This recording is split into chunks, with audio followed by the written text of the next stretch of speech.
Spare of radius 5 centimetre. मग R1 is equal to 5 centimetre concentric with another sphere. Find the radius of outer spare.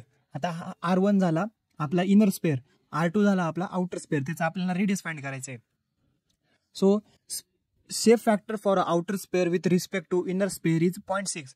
So आता बघा shape factor outer स्पेअरचं inner sphere सोबत किती आहे 0.6. त्याला काय बोललो आपण F21. आणि shape factor of inner sphere inner with respect to outer sphere. आता शेप फॅक्टर इनरला 1 बोललो आणि आउटरला 2.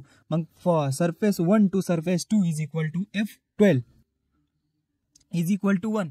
आधी एरियाचा हा स्पेअर आहे, स्पेअरचा एरियाचा फॉर्म्युला काय आहे 4πr स्क्वेअर.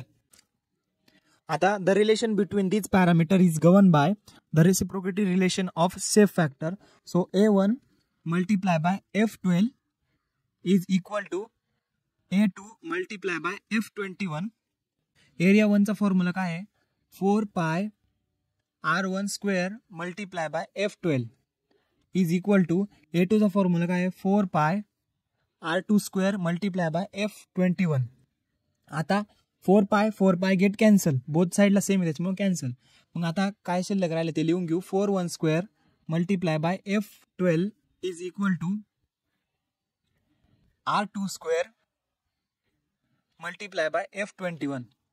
आता याला सिम्प्लिफाय करू.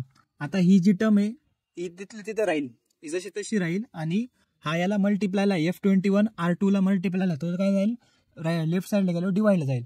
मग R2 square is equal to R1 square multiply by F12 divide by F21 झालं. आता R2 चा काय स्क्वेअर आहे, स्क्वेअरचा स्क्वेअर रूट घेतला is equal to R1 square multiply by F12 divide by F21. आता याला परत सिम्प्लिफाय करू.